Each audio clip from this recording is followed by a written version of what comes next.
Okrr. Okrr. Why you so Okrr. crazy? Did you see that video with Cardi B doing that ASMR? That shit was dope. Okrr. Okrr. Was that Essence was saying that video? Who? Essence. Yeah, exactly. That's what she be doing. Hey, we got one heart in the house tonight. Right.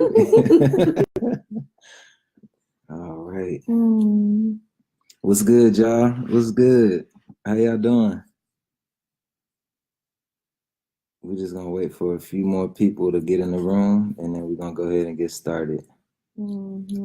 Okrr. Oh my God. Okrr. All right. How y'all feeling? How y'all doing tonight? Give us a holler. Tell us how the vibes are your way. And them say, what's good? Indy Indigo. Sebastian Yeshua, what's goody? Hey, Ava. Michael X, what it do? Libra Sun, what's good? Ava Bella, what's good? Alonza. Ashley. Angeline, what's good? Hey. All right, so we doing good. We can't complain. Everything's peace. Right. Just ate a little bit, so we feeling good, nice and charged. But all right, since more of y'all are rolling in, we're gonna go ahead and get this started. So the topic for discussion, which is really a continuation from our earlier video, is emotional and mental healing from trauma. Also in conjunction with that, inner child healing techniques. So I'm gonna start from the inner child and work my way into the mental and emotional healing. So the term inner child basically came about, I believe, I'm like 80% sure. So I believe it came about from Carl Jung's work called I think it was something like the divine child archetype or the golden child archetype or something of that nature, where basically they started to look at psychology within the context of dysfunctional families and the role that played on the child within.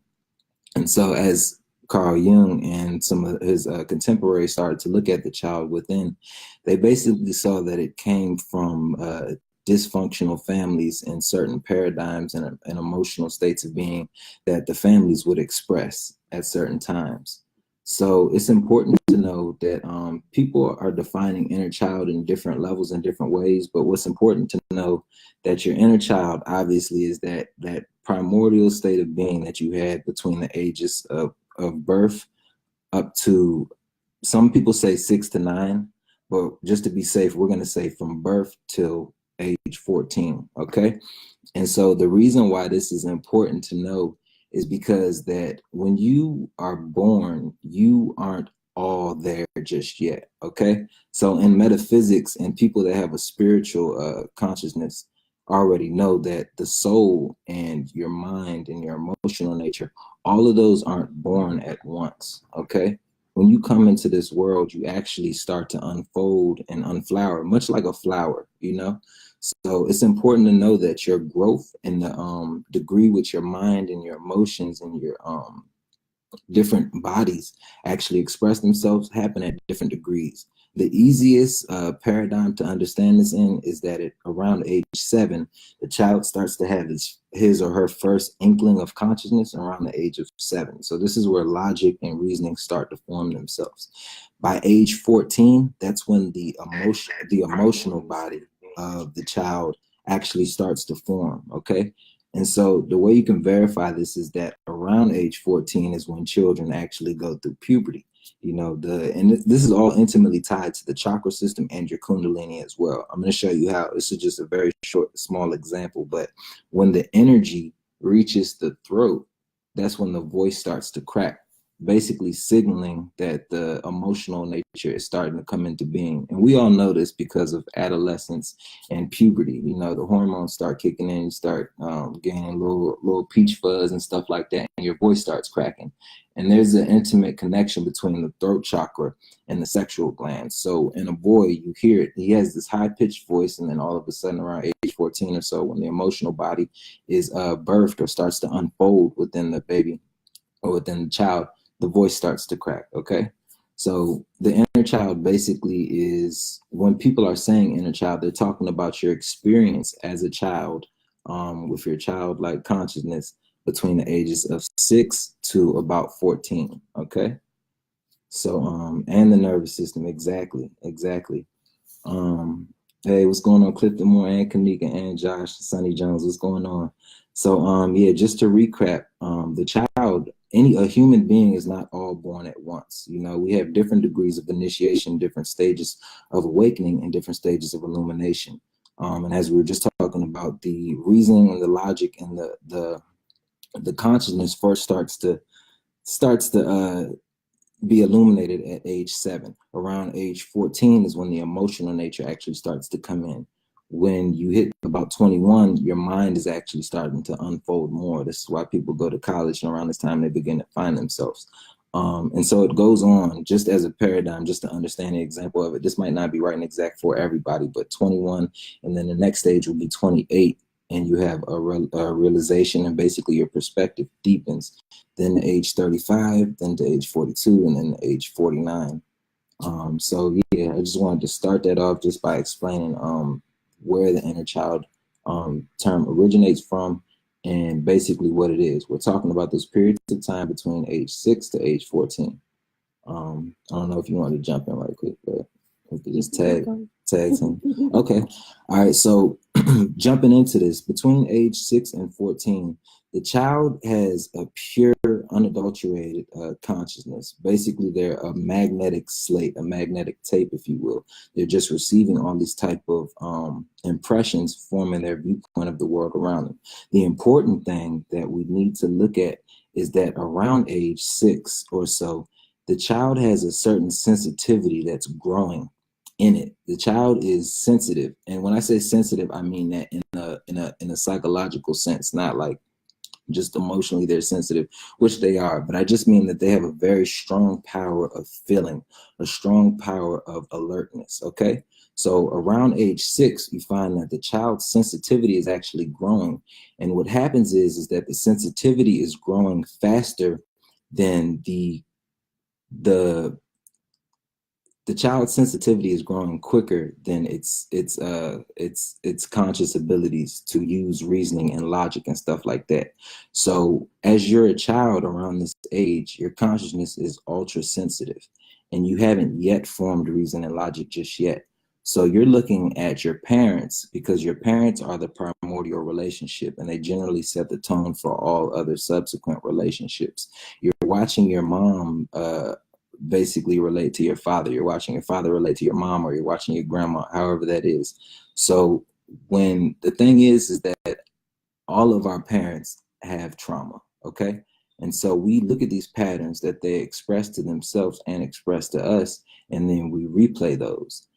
The moment when the child's about 6, 7, or 8, and they're going through these traumatic experiences, the way that we respond to them, they feel a different number of emotions, but some of the main emotions that they do feel is abandonment, it's fear, and it all has to do with their concept of self. They feel like when they do something and it's wrong, the way that we respond, well, the way that we react, because we're not responding. Reaction comes from the lower centers, which would be me basically saying physiologically, it would be your brainstem. You know, it's like survival. It's the fight or flight response. So reaction comes from your lower centers, right? And response comes from your higher centers, which would be your neocortex and your cerebellum. But when we respond to these children, we do it in a way that gives them consequences and basically distances them from us. Okay. So the way that we talk to them and the discipline and the punishment, look at this word, even the word punishment is indicative of a type of consciousness that we have to leave behind. Okay. We never want to punish children. Okay. Punishing children is not the right thing to do. We always want to respond from a higher level instead of reacting. So when a child first starts to make mistakes and stuff like that, what we do, we tend to ostracize them and not validate their feelings. Okay. And this is very important because at that stage, like we had just said, their consciousness is super sensitive. They may not have evolved the reason and the logic, but they will remember exactly the way that they were treated. It's like this saying that when you hear children will always remember how you made them feel, not necessarily what you said. Okay. And so what happens is that moment in time, it produces a shock in their psyche, and they learn to hide themselves. They learn that they are not good enough for your love because the way that you spoke to them denied them. It put them outside of your love in their mind. And in your mind, it happened to you because your parents spoke to you like this. But the important thing is that when you speak to your children, you want to make sure that you do it on a level that still includes them in your love. You don't want to speak to them in a way that they feel abandoned or like they can't connect to you in that moment, okay? Because what it is what you're doing is denying parts of yourself. So every time you speak to your child, you want to speak to them from a level where they understand what the boundaries are, but you don't want to speak to them in a sense like where they actually feel fear or feel intimidated or feel like they can't express themselves. This is why many people feel like they are introverts today. You know, I mean, there are natural introverts and there are introverts that were made that way by a way of a mental process of just shunning your children. You know, the important thing is that the inner child was abandoned, denied, not accepted. It felt fear. It felt abandonment because of the way that we talk or the example that we were setting in the household at a very young age. Some of the first conscious images that we have of our parents are oftentimes of them fighting, and especially in the Black community, it's the fact that we have no father figure. Our females or our mother have to compensate for the lack of a man at home and become over masculinized on certain levels, which is disruptive to a psychology. Because if you're seeing one half play the dynamic of two, it's not going to bring you into a wholesome state of being.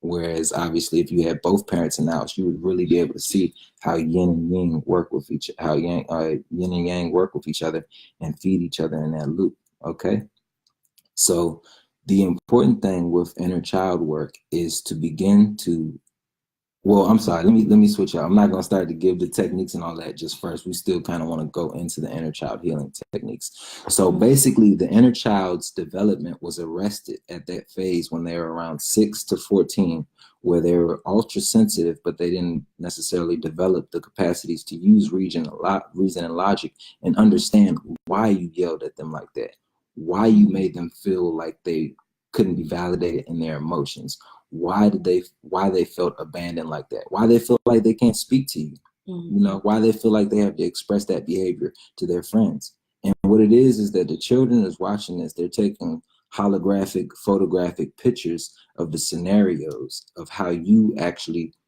express your own emotions. And so many times when we get into relationships with people, romantic relationships or friendships, what happens is that we react those patterns that our parents placed on us because they were never taught, they were never given a proper understanding of how to deal with your emotions. What we're doing here is trying to create a dialogue so that we can understand how to provide space for your inner child and for your children as well. The thing is that when you have feelings inside of you, and this is the problem with Western culture. As a man, I'm taught not to cry. I'm taught to bury my feelings. I'm taught not to be able to connect with my feminine half, when in fact it's 180 degrees masculine, 180 degrees feminine. So we need the whole to be able to see 360. What happens is when you deny all of these parts of yourself, you place it outside of your love. And everything that you place outside of your love will come back in the form of a trigger until that trigger is no longer useful. Okay. So we're trying to end the cyclical nature of generational trauma by giving a context to how we should deal with our emotions and how we should deal with our children. Now, understand, every time you speak to a child, you're basically speaking to yourself. So if you're lashing out at your child and angry and getting buck with your children, And even worse, some of us are putting our hands on children violently because they're not listening to what we say. These are patterns that stick with the children forever, forever. What we want to do is dig within our consciousness, which we're going to give some techniques and tips along the way. We want to dig within our consciousness and remove the dirt from our inner child and from our children. The stain may be there at all times, obviously, but what we want to do is remove the dirt, okay? And so, yeah, I'm gonna let Boo go ahead and talk a little bit. I see it's already 15 minutes. You good? You on the roll? Okay, well, yeah, let me just close that out and I'm gonna, so basically, you never want to deny how your children are feeling. You never want to deny how you're feeling. This is what it's all about, okay? You have impulses, thoughts, and emotions that you need to let express themselves. Society teaches you not to let certain impulses and emotions express themselves because you feel like it's contradictory to how people want you to live, how your mother wants you to live, how your father wants you to be, how your brothers want you to be, how your girlfriend, how your boyfriend, how your wife, how your husband, how your children want you to be. But the important thing is that you express these emotions and you sit with them and you allow them to fully express themselves. This is how we often have diseases stem from a negative emotional balance. Earlier today, we were just talking about the metaphysical correspondence of certain diseases, which we were talking about men and how men have large, humongous numbers of colon cancer in the US. And metaphysically, it's as simple as it sounds. The reason why men have colon cancer is because we keep too much shit in. Literally, the reason why we have colon cancer is because we keep too much shit in. The reason why we have lung cancer so much, especially as men, is because we keep stuff in. It's grief, just the emotional grief gets stored in the lungs. And we also have a large amount of prostate cancer, which metaphysically prostate cancer will correspond to you not living up to who you can be, you not having balls, you not being able to face your fears. And all of this starts from the primordial relationship of our parents, okay? Because that sets the tone for every single thing. So the main thing here that we want you to take away from, well, just my part before she starts dropping the science too, is that when you have an emotion or a thought or a feeling and it keeps coming up, specifically traumatic emotions and traumatic thoughts and traumatic experiences from emotions, you need to let them surface and you need to let them fully heal. It's the same principle as the body. You want toxins to come up. Disease on certain levels is a really good thing because it is an indicator of the exact distance away from truth that you are, okay? You never want to place any emotion or thought outside of your love by denying it. You need to accept it. You need to let it, you need to give it space. You need to be present with them. You need to observe them so that they can fully actualize themselves. If these thoughts were children, you never let these children grow up and express who they were. Okay? Now, because you have these thoughts or these emotions, that doesn't mean that you need to go and choke the shit out of Donald Trump. You know what I'm saying? It's just, I'm more so just saying, like, just witness them, observe them, and let them do what they were supposed to do. Because oftentimes emotions are the precursors of intuition. This is why we say women have vast amounts of intuition, and they are emotional because they're one and the same thing. Once you start to listen to your emotions more, they start converting themselves into intuition about things that might even be happening in the past, present, or future. So that's just a little bit about that. But I'm a hot potato that to Cuba. Right. So I like what you were speaking about, like giving the groundwork of where you want to start thinking about identifying how you heal your inner child. And that's by looking at where does it all even begin? What is the child that I'm actually trying to heal? Who is that inner child? I'm an adult now, you know what I mean? Right. So you kind of forget that we're comprised of different aspects of ourselves. We're not just one personality. We're a bunch of personalities happening all at once, as simultaneously as moving at one time throughout this dimension. Exactly. So whenever we're building relationships with people, those relationships are based off of the relationships that we first initially had. and that is going to be your parents. Now, whether your parents were in your life or not, that plays a role. You might have feelings of abandonment that you don't even realize are there, based off of whether your mother or your father were not there for you. Then, but when you're born into this world, where were you born? Were you born into an environment that was loving and kind, or was it cold and very restrictive? And was your first breath, that the first breath that you took into this world, was it of trauma or was it of peace? So even going back to the moment that you took your first breath is important as well, because all of these things have played a role into how you are today. And as you begin to start growing as a baby, did your mom hold you? Did your father hold you? Did they tell you they love you? Did they take care of you? There are people, and I know some people who were not well taken care of when they were a baby. And so when they are growing up as an adult, they don't take well care of themselves, or they don't trust, or they're distrustful of people, or they have a hard time building relationships with people because the very first relationship that they had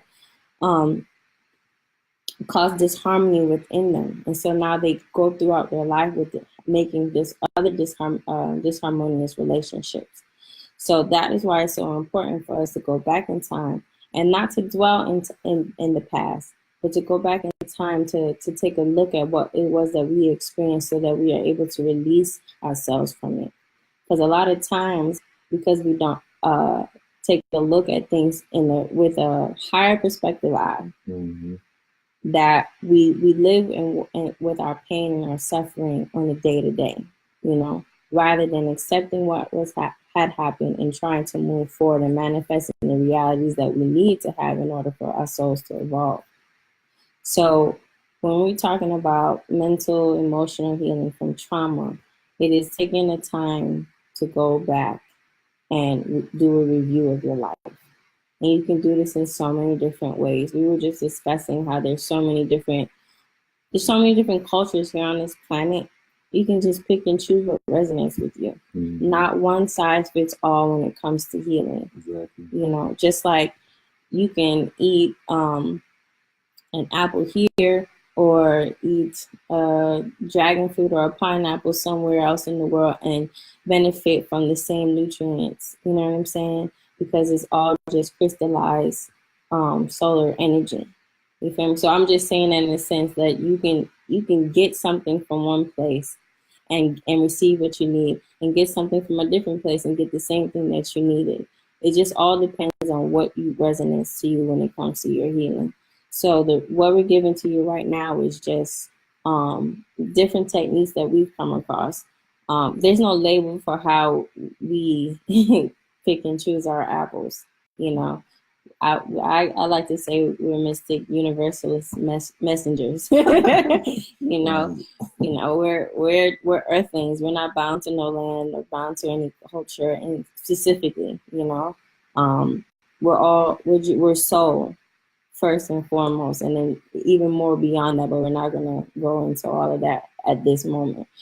And in order to even get to those higher perspectives and to work and operate out of higher consciousness, out of looking at the world from your higher self, you have to start removing debris from within you. Exactly. Because if the debris are there, the toxicity is there, it's hard for anything to penetrate.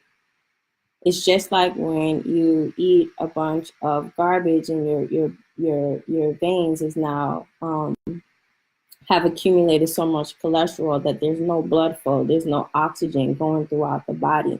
The vital force that we all need, which is blood flow, is not adequately moving. And that starts to cause disease within you. It starts to make you more susceptible and to viruses, to become ill. You start having mental confusion, and your body starts deteriorating because the main life force that needs to be flowing throughout your body, like a river just flowing freely, can't do so. And it's the same thing when it comes to trying to receive spiritual messages. If you're filled with toxic behavior and toxic thoughts and unforgivingness and spewing revenge and hate and distrust and guilt and shame and all these different things, they create a block. They put you inside of a block that makes it hard for anything to get into you, to help you to grow, to help you to move forward. So this is why doing healing work is so important. This is why going back into the past to retrieve the fragments of yourself that may have been lost at some point in time needs to be done, so that the block starts to chip away and the light starts to be able to pour in. And the more light that can come in, the more you find yourself rising above this block that you thought was true life when it never was. You know, so some techniques that you can start off with. You want me to go into it, or get some more backstory? We going in? Yeah, go ahead. Okay. You got this. Okay. So one of the first things that I felt was very beneficial for me on my path of healing my childhood trauma was how I thought. And there's some many different quotes out there that talk about your way of thought, but essentially what it is that when you change your thoughts, you change your quality of life. If you're constantly walking throughout the day thinking about, you're not good enough, or you're not worthy, or my mom did this to me and so I'm mad, or my dad did this to me and so I don't trust people. If those become your thoughts throughout the day, that becomes your mantra. Okay, and a mantra is basically something that it gets repeated over and over, and whatever you're putting out gets reflected back to you. Okay, so if your mantra all day is about lower vibratory exchanges, come back to you, whether through relationships, whether through financial hardship, whether through feeling lost in the career that you're trying to do, or whatever, feeling like you have no purpose. All of those things accumulate because of your thoughts. And so this is why we have to identify what it is that we're thinking about and how it is affecting our lives. And one thing that you can do is start to write those things down. Like just do one day, and take it day by day and start writing down what it is that you thought today. And what did you say to yourself today that was uplifting to you? And then on the flip side of that, what did you say to yourself that was deteriorating or destructive or criticizing to you or judgmental about yourself? And then evaluate the people that you came in contact with in the same day, and what did they say to you? How many times a day did you hear something that was uplifting to your soul or encouraging or empowering to you? And how many things did you hear that was devastating, or just chipping away at you, making you feel less than the value that you are? And as you start to accumulate those words, those phrases, you start to see a theme about your life. And it becomes like, wow, you're like, holy, this has got to stop. This is madness. I'm living in insanity, basically, And so you want to change that by start putting in new words. And so when you take the side that, is of a lot lower vibratory messages. You still there? Okay. You should still keep talking. Can y'all hear me? Somebody let me know, because Facebook is saying we're not logged in. So just let us know if we still in there. No problem.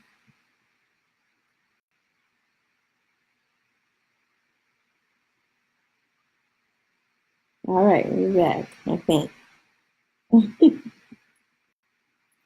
And then what you will start to do is start to go through your list and start changing some of those words. So instead of saying I'm not worthy, you start to say to yourself, I am a divine being.